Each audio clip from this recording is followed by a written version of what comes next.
that the former Chief Justice declared Parliament unconstitutional while he was still in office and wondered why he wants the same House to now impeach the president. Still a hot case there, as well as how it's going to pan out. Now, leaders are creating confusion to postpone 2022 polls. That is according to Mwangi Kiunjuri. The Service Party leader says that the Constitution must be respected. No amount of confusion in the country will force us to allow for the postponement of the 2022 general election.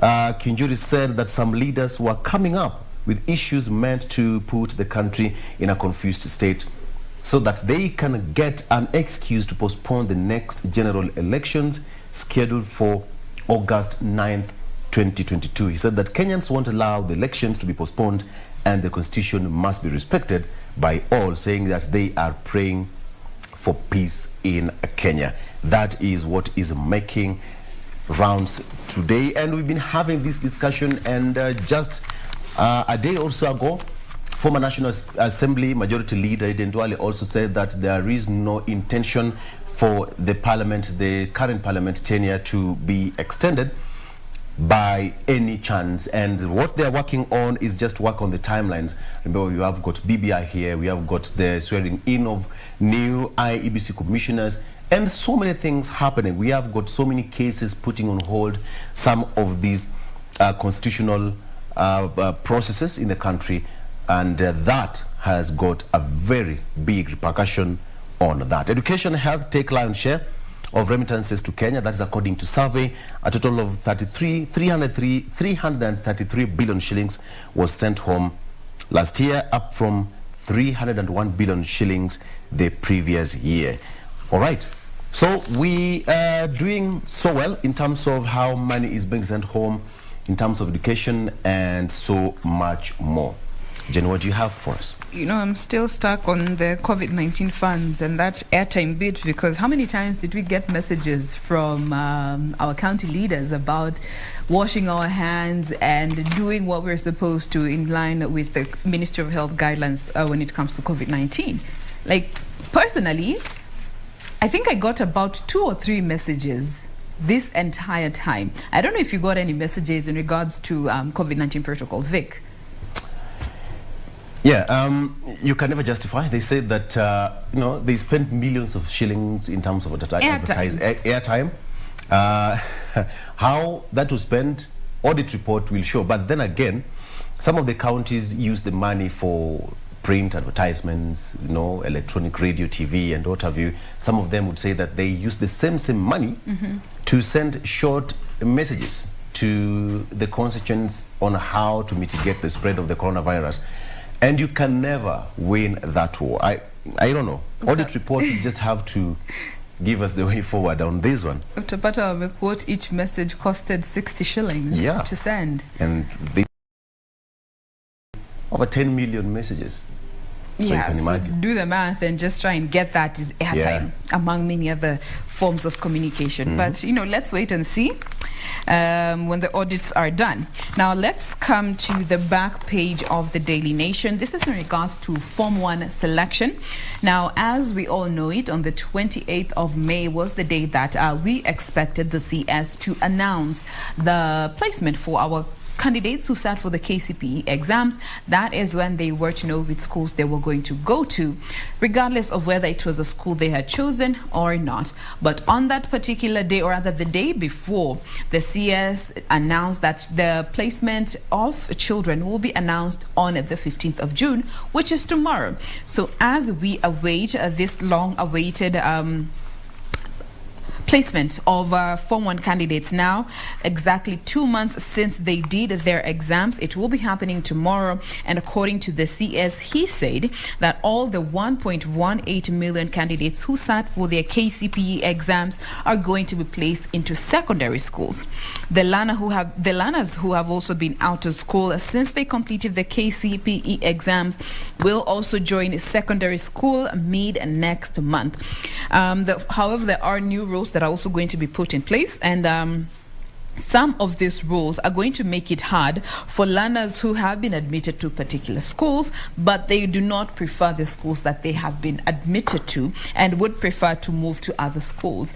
This is going to be very hard because the ministry is trying to stay in line with the 100% transition policy from primary to secondary school, and whichever school you are going to be placed is where you are expected to stay, because that is where you have been made room for. All this information is going to be made available. The placement results will be available on the National Educational and Management Information System, that is NEMIS, and transfers will only be permissible through the same system. So as we wait for the results to be made public tomorrow in regards to the selection process of Form 1 schools, all that will be placed on the NEMIS, and any changes that you as a parent would like to make with your child will also be done on the same platform. Now, let's come to page 9. Fresh controversy over appointment of judges. What is this fresh controversy, you ask? Let me tell you. Now, according to Maraga Mutunga, an ex-JSC vice chair, they say that this list of nominees was altered. This alleged alteration of list of judiciary nominees in line with those who were rejected in regards to the appointment by President Kenyatta. And according to retired Chief Justice David Maraga and also his predecessor Willie Mutunga, they speak the same when they say that the list of nominees that President Kenyatta had expressed reservation about had changed. This was also backed by the immediate former JSC vice chair, that is Mercy Deche, who told the nation that 2 of the 4 High Court judges that were snubbed in the appointments done by President Kenyatta after a 2-year standoff were not in the initial list that was furnished by JSC in 2019. Now, when you get to the details of this story, they talk of how the names of the judges who have been have been switched. 2 were originally there, but 2 were not there. These are the words of Dr. Deche, and she said that even in 2019, the nominees the executive rejected were of the judicial officers, 4 being of the High Court judges and 2 were magistrates. The names of the magistrates remain the same. There are chief magistrates, that is Evans Mokori, and High Court registrar Judith Omange. She went on to say that the 4 judges who had been recommended for promotion to the Court of Appeal, but whose names were omitted in the list of 40 appointments and Justice Joel Gugi, George Odunga, Weldon Korir, and Agre Muchulule. The 6 judicial officers are still carrying out their duties. So as per what this particular piece says is that these 3 speak the same voice, and they refuse to give the details, the specifics when it comes to the names of those whose names were not originally there from the 2019 list. They say that this list was changed and these names, particularly 2, were not there originally, and therefore throwing a spanner when it comes to this controversy on the appointment of these judges. Victor. All right, now let's flip pages and head to the Standard. Uhuru wants save Jubilee as allies scatter. Political trends show that parties fade after winning presidency, and Jubilee is headed in the same direction, with Uhuru seemingly disinterested in saving it from collapse. That is the story making the headlines on the Standard. Married woman fails to stop workmate from child's DNA test. Much more, get to read the Standard. And on health, men don't fall sick. They also feel unwell. All right? Men don't just fall sick. They feel unwell. Most men are not socialized to ask for help, and they are not supposed to appear unsure, weak, or dependent on others. It's a very good read there. You can take more details on the Standard. All right. The story of the woman who faced to stop workmate from child's DNA test also fleshed out in the Standard. Over the weekend, there's a story that happened in the Masai Mara we all know of the king of the jungle, the Scarface, the 14-year-old male lion that took the pride of Kenya by storm. An iconic lion nicknamed Scarface died of old age after ruling the Masai Mara Game Reserve for 14 years. The lion that derived its name from the scar on top of its right eye was one of the most recognizable cat and darling to the big four lovers and the game lovers. The Scarface, also known as Half Eye, died on Friday at around 1 p.m. Around Mosiara, where he was born in 2008. The Scarface belonged to a group of to the tour guides, and it Jain, most of the people, most of the tourists loved, that iconic cat in the jungle. And Scarface, its photo has gone viral around the world because of that scar on top of its right eye. It was even featured in one of the Nat Geo series that were done, just trying to follow it and understand how it behaves, understanding how it even reigns over its territory. It was really interesting to see that. And that's actually, one of the ways that it also gained popularity when it was featured there. Scarface. Take a short break then. On that note, we want to take a sip of our coffee as you do so. So why don't you do that? We will be back with more of what the papers have for us this morning. Stay with us.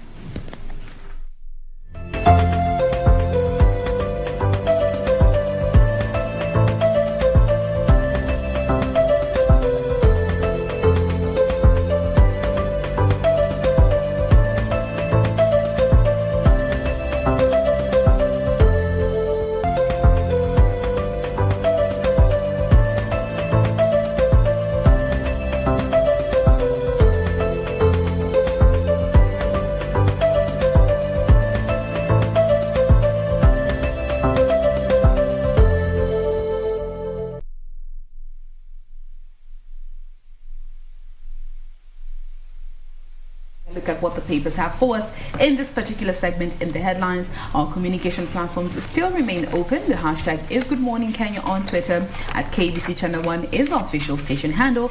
Our individual handles are at Victor Oloo and at Jain Wambui. Now, let me take you to this particular story here on page 11 of the People's Daily Vic. And it's a story of what is happening in India. There's a small village in India that have erected a shrine to a goddess of Corona and are offering her prayers in the hope that divine intervention can banish the deadly virus.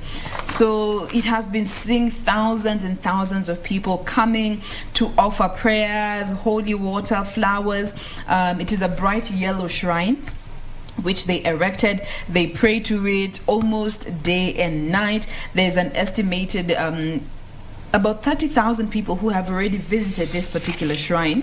One was actually quoted saying that maybe with her blessing, the villagers, our village, and everyone else will get some relief. This is the words of one villager whose name was Sangita as she was interviewed.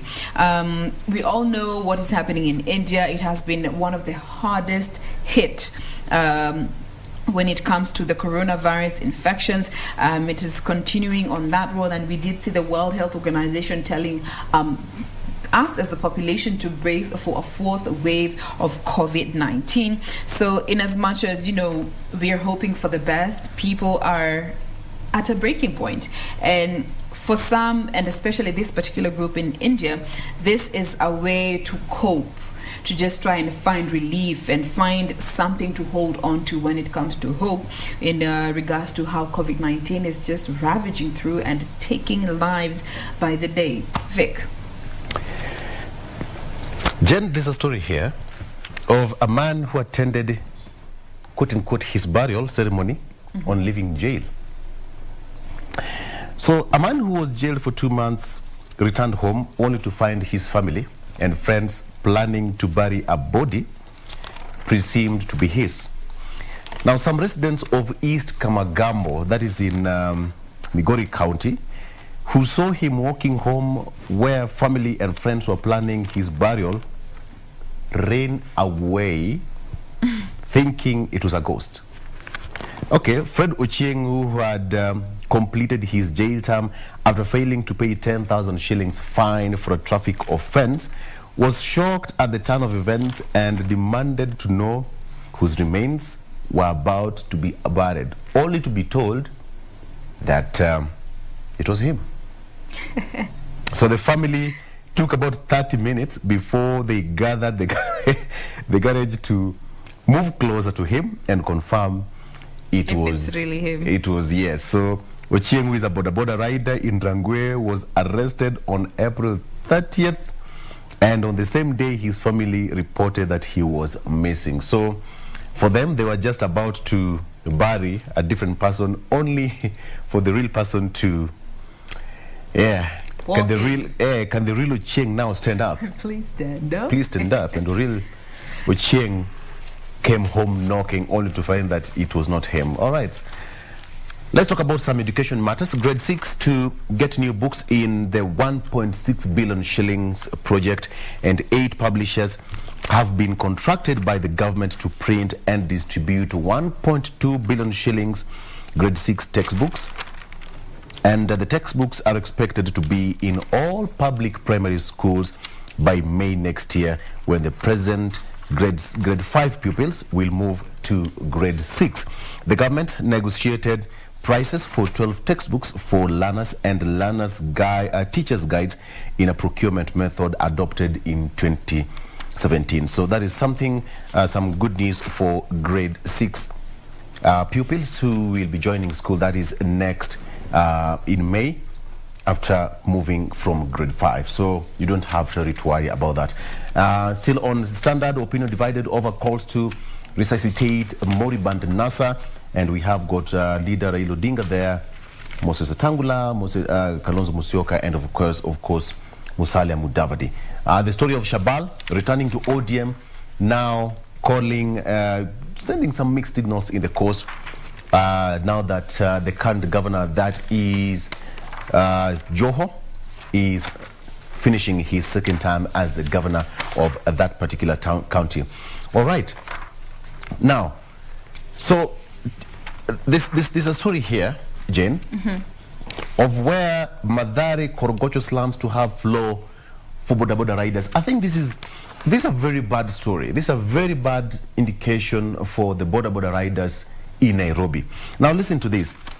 Boda operators in Nairobi will now have a special hospital floor dedicated for them in the soon to be completed Mathare Korogocho hospitals. Now this comes at a time where many lives are lost and pillion passengers getting serious injuries following boda accidents.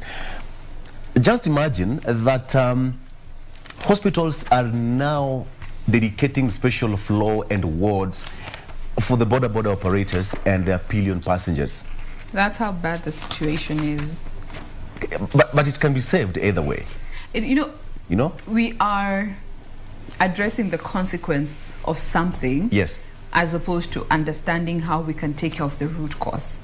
And that's why I say we are living in a time where we are reactive as opposed to being proactive. Sure. This goes back to how things are on the road. When it comes to how the roads are, let's just start with that. At least we are seeing some changes in, just starting with the CBD here. Yes. They are restructuring, putting pedestrian walk paths, segments for bikes and motorbikes, bicycles and motorbikes, just segmenting the roads to help all public road users know where to go and what to use, what time. We're even seeing the automated zebra crossing and the lights for passengers to cross the roads. Now, these are the things that we need to help address some of these accidents. When you're on a bike, you are the body of the bike. Yes. If anything is to happen, you will face the harshest consequences. Leave alone the bike. Inaweza kuwa write-off or it can be fixed. But exactly. You as a person, you get the direct impact. You are the impact. Wewe ndio body. Si gari, wewe ndio body. And imagine if all the hospitals had special wards for motor vehicle owners or drivers. Just imagine. And that has not happened. And now it has turned around that most of the hospitals, go to Kisi level 5, go to Kisumu, go to the border towns of Malaba, Busia, you will find some of the hospitals have dedicated wards and rooms for the border operators. And they are ever full. Something can be changed. It's about the mentality. Yeah, it's how we behave on the road. It's about the mentality, guys. Once we handle that, yeah, we will not be seeing as much accidents as we are seeing. Then goes to the courses that are offered. You know, we need to have refresher courses after a certain amount of years when you're on the road. Technology advances the motor vehicles and that we use. You know, a Boda 2016 is not the same one with Boda and Unatumia 2020. And you find this is still the same person, hasn't had any refresher courses to understand how to handle this new version. So I think we ought to do better as a people. We ought to do better. And our brothers and sisters in the same industry, it's business, yes, but you know, attitude matters a lot. Attitude matters a lot, to an extent that the county government of Nairobi is just about to dedicate an award for you. Imagine it's that. Crazy. It's crazy. So imagine the government is anticipating that you are going to be in those wards. All right. So now let's cross to Regina Ray Manyara. We are told that Ray Manyara is in the Bundus, somewhere in the Amboseli National Park. It is an important activity and event there. We talked about Scarface, and of course the KWS is just about to have one of the most important activities there. If you have Regina ready, there you have it. Regina, good morning and good to see you. How are you doing?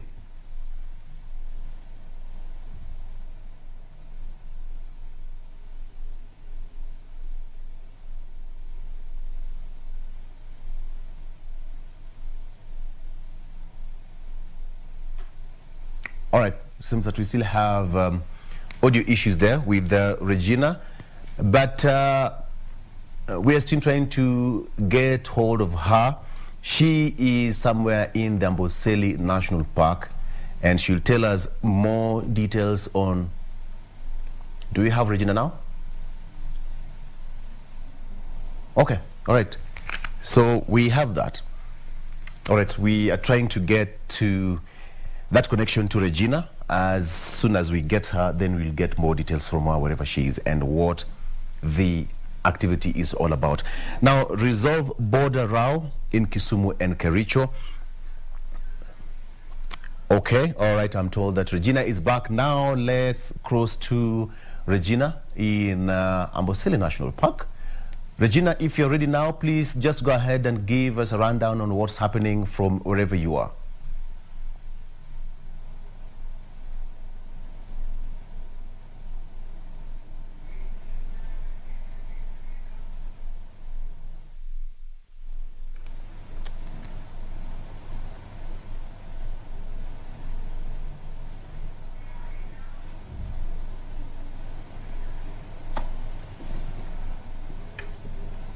Okay. Seems that we're still having that challenge with the connection. Let me just give you that story about the border row between Kisumu and Kericho counties. The county government of Kisumu and Kericho have to resolve the border boundary dispute at Sondu or face legal action. The Kericho Senator Aaron Cheruyot told Governor Paul Chepkwony and Kisumu's Anyang' Nyong'o to end the conflict that has seen business people and residents of those two counties at Sondu taxed twice. Now, copies of several business permits showed both counties have been collecting taxes from traders. Documents also issued by the Kisumu County to some of the business owners indicate that they have been forced to pay between 7,000 shillings and 10,000 shillings since 2013. When the devolved units became operational. Traders have been paying trade licensing and other fees to Kericho County, and that has been causing a lot of business and wrangles between the two counties and traders. All right, I'm told that Regina is now ready. Let's just cross over to Regina, who is at the Amboseli National Park, to give us a feel of what's happening there in the jungle. Regina, you must be feeling very well now that you're having yourself in the national park. Good morning.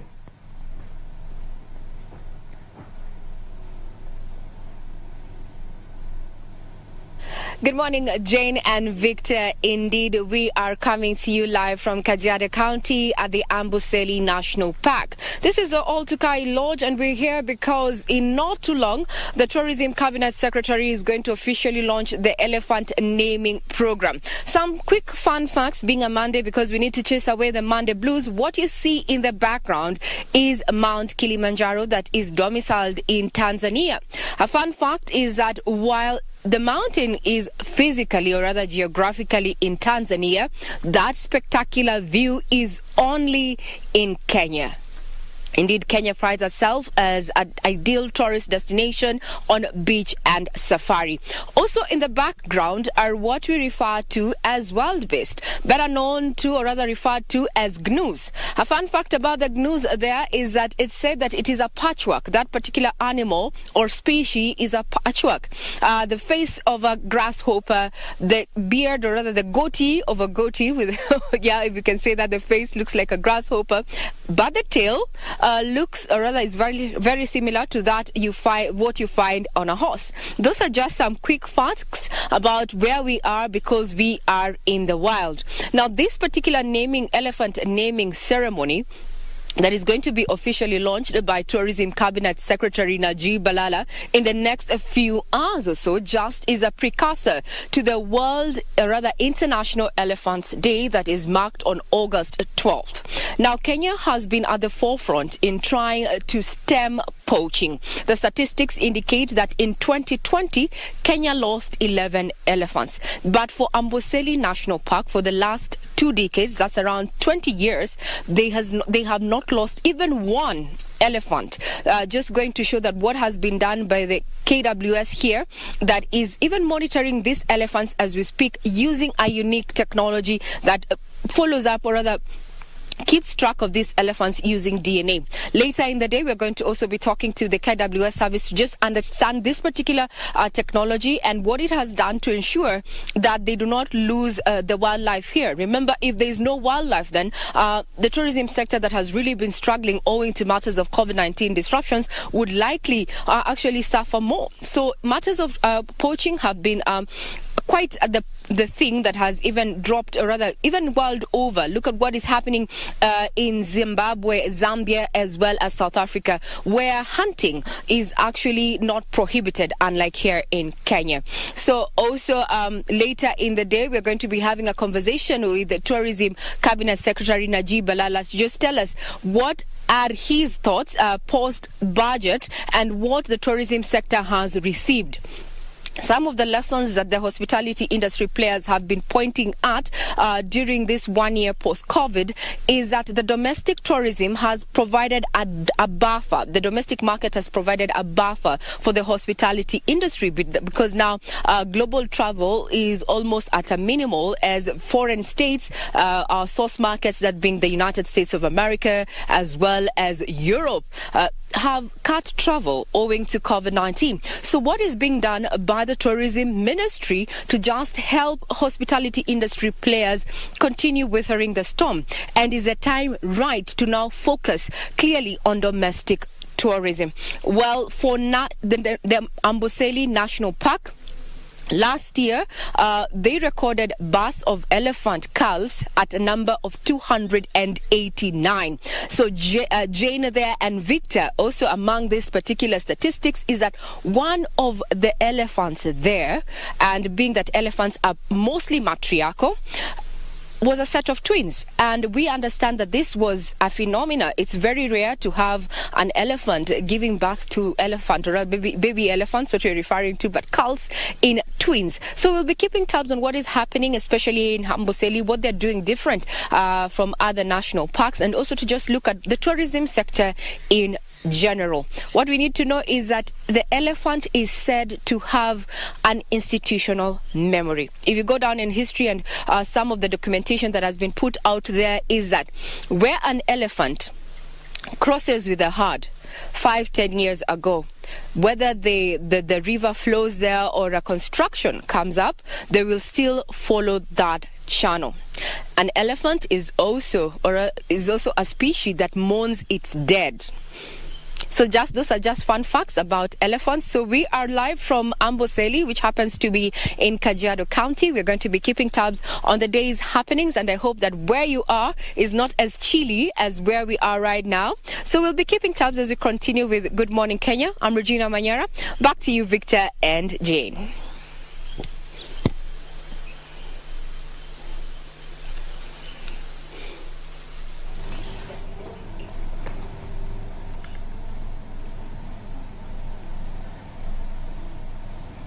All right. Okay. All right. Okay. That is our colleague and reporter, Regina Manyara, all the way from the Amboseli National Park. She has given us quite interesting figures that in 2020, there were 11 elephants which were lost, but in this year alone, Amboseli National Park has lost none. Now that is some good news there. In just naming and doing the head count, and of course the statistics of these wild animals is quite important for the sake of our tourism, and of course just trying to preserve our, our heritage of the big four, elephant being one of them. That is an event that is going to be happening at the Amboseli National Park, and guided and of course being taken care of by the CS for Tourism, Najib Belala. We are going to get more details on that in our subsequent bulletins. Of course, Regina Manyara is already at the Amboseli National Park. We'll get more details on that. Okay. On this particular point, we have to take a break on in the headlines, what's been trending. Up next is people in politics and what is happening. Oh, yeah. All right. Okay. We have got this happening, all right? GMK still happening right now. We have got Orogo already in the studio.